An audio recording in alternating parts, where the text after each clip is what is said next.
because the theme today is Kismat, and I took the literal synonym of Kismat being either destiny or doom. And if you look at the dictionary, it also says fate. So when you talk about destiny, it means something that is foreordained and often suggests a great or noble cause, and doom implies something of a calamity. And so with stormwater drains, I think it fits in the Kismet theme very well, because if you look at the way Bangalore was structured, it looked like the stormwater drains had to reach its destiny, which is the lake. But over a period of time, we've also seen that it can challenge you, it can overwhelm you, and it can come out in the form of floods. So I've taken this from Janki Nair's book, where she says, for a city like Bangalore that was not close to the river and was situated at an elevated ridge, a reliable source of supply of water for agricultural and irrigation purposes was very essential. And so, and of course, we all know that most settlements are near water banks. So, because of which, that the provisions of waters through systems of tanks became very crucial in Bangalore. And if you look at this particular map, which I've taken from her book, you can see the black areas. And for the purpose of today's talk, I'm only going to be focusing on the Kormangla Valley because it's also in the news, given the fact that it is the K100 project. And if you look at it, the black one, extreme right, you can find the Chalgata Valley.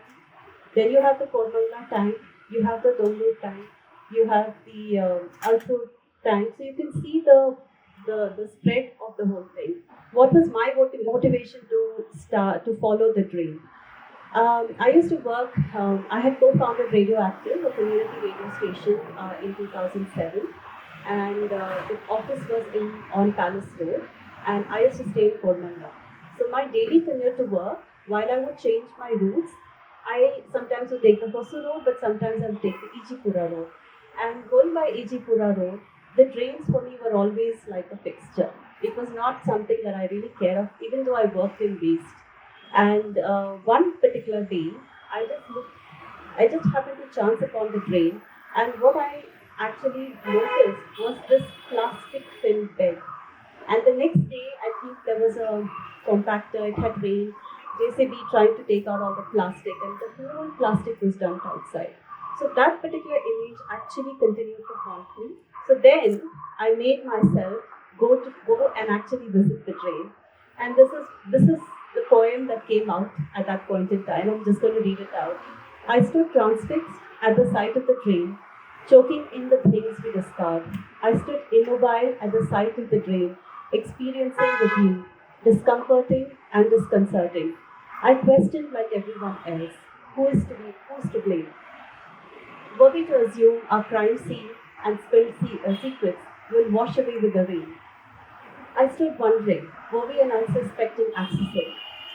Were we delusional in thinking nothing is wrong? But what about the encroachments the only fault? Why is there no respite from urban flooding? Why the purposeful avoidance? And what are we unseen? So I stood transfixed at the sight of the drain, desolate and dreary. The stink of the garbage, the colored waters, lying scorched yet taken for granted, absorbed into a thing of nothingness. I stood transfixed at the sight of the drain, at the sight of the rubbish in the middle, an oddity but one of hope, because I saw a little bit of green, of free-flowing waters. I stood transfixed at the sight of the drain. There's a story to be told that moves past grim newspaper reports, blame games and frothing lakes. There's a story to be told that moves past the act of cleaning and beautifying, that moves past man-made construction. I stood transfixed at the sight of the drain. Yet there's a story to be told. And that was how my journey began, because this is something that I felt deeply. And I'm like, why are we seeing what we are seeing? And why we only talk about the drains when it floods? So, all these poems that I have over a period of time written as part of the stormwater drain are also based on snippets of conversation with communities and also my observation of the places and my readings of literature. But over a period of time, from something that I viewed as a fixture, I began to take in the beauty of the drain, and so it also became therapeutic, and it also the photographs that I've taken also become like an ode to the drain.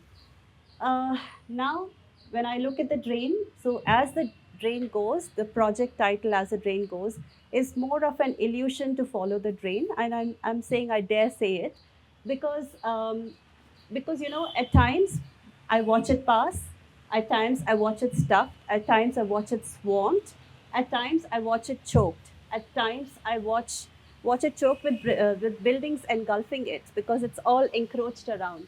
At times, you will see the stormwater drains completely parched, breathless, lifeless, vanishing away from you. As you pass, suddenly it disappears underground, and then you don't know where it goes. And so I walk above, or we drive above, and then you wonder where it is. And so I wonder if the drain is actually weeping, and how do we set it free? So then suddenly you'll find the drain magically appearing, dark and dirty yet beautiful. And I'm saying beautiful because over a period of time, I really begin to look at the beauty in spite of whatever rubbish is inside. So the expanse, the stretch, it hangs invisible. I mean, because we are so used to invisibilize things that we don't want to care, that we don't want to view. If there's garbage, it's easy for us to just walk past it. So for the K100 project, it is the state government is actually funding the K100 project, and I think the proposal came up.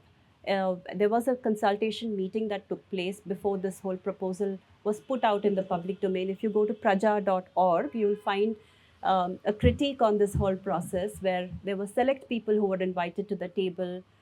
This whole idea was discussed, and then it moved forward. And and there are two different grants that were allotted. Even this time's budget has significant amount allotted to the K100 project. So it was designed as a citizens waterway project, and with the whole imagination that citizens should be able to to use it as a recreational space, use it as a public space where you can also look at it from a walking perspective. This is the map that I got from the BBMP. If you look at the starting point of K100, which is at the famous Shantala Silk, and it goes down to Belandur. But on the route, it touches about 18 different wards. So, what are these 18 different wards?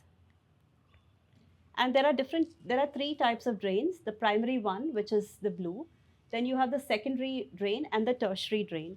Now, all these passes to about 18 wards, and some of the 18 wards are right from Gandhinagar, which is ward 94. Then it goes down to Cotton Pate. From there, it goes down to Cotton Pate. Sorry, it goes down to Chickpate and then Cotton Pate. Then you have KR Market. You have Dharmaraya Swami. Then you have Sudam Nagar. You have Humbe Gowda Nagar. You have Shanti Nagar, Laksandra, Adugodi, Neel Sandra, Vanarpet, Kormangla, and then it goes down to Belandur. But on the periphery, you also have the likes of HSR layout. So that, and then you have, sorry, Ejipura I missed, and Jaksandra also is what I missed, and Agaram. So if you look at the imagination of Citizen Water Project, it's beautiful because it's then all this while stormwater drains were always treated as poor cousins of the lakes. They were always treated with stepmotherly treatment, or step treatment was always given to it, not motherly. Step treatment was always given to it. It was always less glamorous. It was not glamorous enough for people to actually look at stormwater drains in the way we should be looking at stormwater drains. Because, like recently, when I hosted an Instagram live, Bhargavi, who is from ESG, and they worked on a PIL in 2012. And post that in 2009, ESG also pleaded in that PIL, which then actually that stormwater drains are essential. And she said stormwater drains are like veins, which carry it to the whole this thing. So in that context, I think it's very important for us to reimagine, our waterways, which includes everything else. And with lakes, there has been a lot of efforts, a lot of citizens coming together. There has been, cases that have gone on. But with stormwater drains, it's there, but it's always in the background. But I have to take you back in time. In 1961, there was this Deccan Herald article which actually talked about the state of Bangalore, where they actually where the article actually talked about everything that was wrong in the city, right from the roads, right from the maintenance of parks, right from the haphazard growth that was happening in the city, and basically the sad state of affairs. Well, while some things have improved, still things remain the same. This is the starting point of the K100 drain. Where's the drain? So if you can see that footpath there where the car is parked, and you can see the wall there. So that wall is actually the drain, which then goes into, it goes underground and it goes all the way past the bus stand and all that. So I forgot to put the other photo. You've all heard about the Karga, the recently that was concluded. So the temple, Dharmaraya Swami temple, often floods. And when we were looking for the drain, went to the temple, and then we asked, but where's the water coming from? And they kept saying, oh, from the Dod Mori, which is the big Mori. And where is the Mori? The Mori is at the KR market side, but the water is coming. And so we were pointed out to this particular outlet, which says the water is coming from here. And that's why the whole temple side floods. And then we walked around Chickpet and Cottonpet, and we could see the waters around, but we couldn't see the drain. Then we're looking for the KR market drain. Somewhere down, we found this particular board fallen down, and then we found the drain. So this is the famous KR market drain. And after that, as we walk, we were looking at, because the K100 project is taking place, it's in a constant state of being, I mean, there's too much of construction work, and this is what was happening. On your extreme left, you can see the box drain, and on the right, you can see the other side of the drain. This is the Sadam Nagar drain, which has had sufficient amount of work, and you can see the yellow bridge on that, which is a new addition because they are now trying to do away with the old bridge.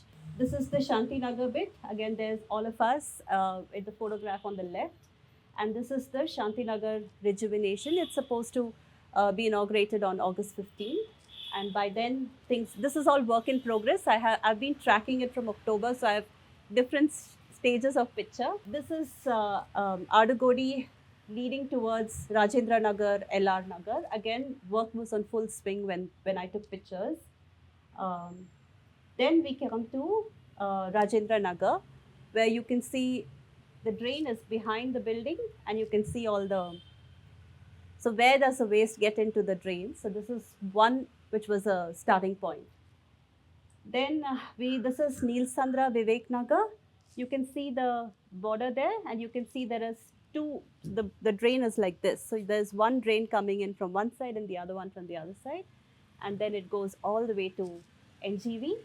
This is NGV, which I found it very beautiful because you can also see the reflection of the buildings across, but then there were too many mosquitoes. But the other thing to notice is that none of the stormwater drains have an identity. Like we have street names, like we have names of lakes with boards, we don't have any names for stormwater drains, because most often, that is that Mori, that is that Nala, is what is often said. But you will find in some places a plaque. Like if you go towards ST Bed, and ST Bed was again in the news for flooding.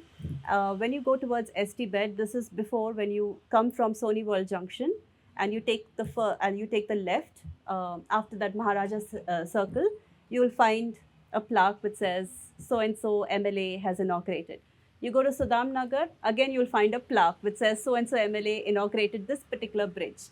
But till such time we are able to connect the places, and we are able to build an identity over it, so that people know that just like MG Road is MG Road because it is, for whatever reason, if the drain flowing next door and I don't know the name, it won't make any difference.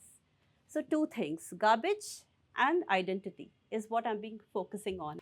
I just wanted to set the floor open now. You've seen some of the pictures, you've heard the names of the wards, but the problem is, And you've seen the scale of the project. You'll all have been reading about the scale of the project of the K100, and it is actually needed.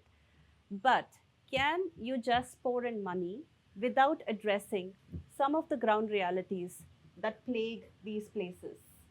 And because I'm not looking at sewage, I'm not looking at the act of construction per se, but I'm just looking at our relationship with garbage and water. And that's very essential. So I'm just opening up the floor. How do we actually work something out if we don't fix or if we don't go back to the root of the problem? So if you look at some of the wards, like Neel Sandra was actually a village, and it is featured in the old maps of Bangalore. And Sandra means equivalent to Samudra, which means there would have been some kind of a water body there. Wanarpet, which is next to it, was a washerman's pate, which was a washerman's area. And so that remained as is. Adugodi, for that matter, Bosch came and set up factory in 1953. And and if you go and if you Google, I think there's a memo of Bosch, and it has an aerial view of Adugodi of 1954, I think. But 1953 was when Bosch came and set up. But if you look at the growth around the area, what has changed? If you look at, if you go to Open City and you type in all these words, you will still see a lot of them saying slum, slum, slum, slum, slum. So we are still calling all these places slum.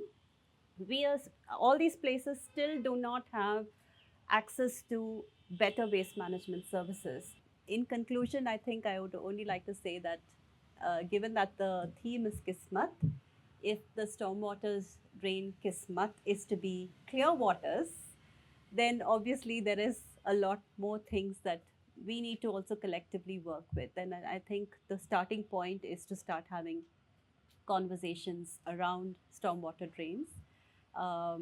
In the past, I don't think so. I would have talked about and or got excited about spotting new stormwater drains, but of late, I there is a different kind of excitement when you look at a drain and you don't know where it's coming from and where it is. And I'm glad that I started it like that. That I didn't look at the map first, but just went around, wandering around to identify it. And I think I would just say if the drains have to reach their natural destiny point, then the starting point is let's all talk about it.